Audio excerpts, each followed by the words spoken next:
Having said that, as you very rightly said, Gautam, that I don't know the percentage, but yes, majority of them, for them, work is work. And that's the challenge, for our hires, where we hardly find people, where work is passion. They, for somebody like me, when I am away for a vacation, I am yearning to go back to work because work is love. Yeah. Making impact is love, as you rightly said. That it's about, because at the end of the day, all of us will be remembered for the impact which we have made. This is one thing which stays with you. And that's what, we advise. You asked a question, what we advise the students. Because when they were students, they thought about best.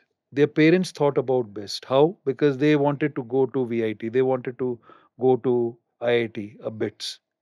Why not, continue with the same mindset when they join the corporate world? So in our ecosystem, within a year, there are two, three promotions. There are several examples within a year, there are two, three promotions. Why? Because we are growing at that pace. So people for whom, learnability quotient is very high, those people, they survive very, very well and do very well. People, whose learnability quotient is very low, they either, they leave us or we ask them to leave. There's no other option. uh, so the advice is that focus on learning and growth, because you're just starting your career. Everything else in terms of leisure, it will come your way. You don't have to go for it, it will come your way. Like, I would have ended up traveling 70 odd countries. Now this, I didn't go for it. It happened through the work which I had put in, where I also ended up taking up, leisure time to myself. So that's the advice, to all of them, who join us. So, if I were to, oversimplify these Yeah. things, okay, I'm just making it easy for Mm. the student watching. Ki, what should I do? Yeah. Mm. So, if I were to oversimplify things, if a student is joining a company, irrespective of its size, more or less like a startup culture, like say, usually startup culture dies off when you cross 1,000. Hmm.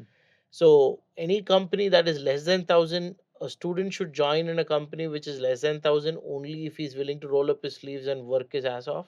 Or else, on the other side, if a student wants a more relaxed kind of life, he should probably go into a bigger corporate setting where things are much more streamlined and much more organized, where the roles are defined clearly. So is that a fair enough assumption to make? Can I just request Gautam, and through you, all of us who's listening to this, can we get away, with this concept of startup culture? There's nothing like startup culture. Mhm. A company in 1 year of operations, company's 10th year or 50th year operation, it's a company where the basics of running a company should be the same. And that's what we should teach students, because there is so much of halla gulla around so called startup culture that they find, that this is a new animal. It's not. It shouldn't be. Why? Because the basics are product market fit, basics are revenues and profits, basics are client servicing, basics are, learnability and growth for students. Nothing changes. The only thing is that a company which is into 50th year of operations is probably growing at 10%, 15%. A company which is first year into, second year into operation, third year into operations, obviously aspires to grow at few 100%. Only then it makes sense for an early stage ecosystem. Infosys growing from in the 90s, and then after liberalization, Infosys growing, and then 2001, Infosys growing. All of us know the stats. Yeah. Now the same is, with an early stage company today. So we call, early stage company. We don't use the word startup, because around startup there is a whole ecosystem which has been built, which is fine, but it is also sending wrong messages to, people coming from, the engineering colleges. Got it. Got it.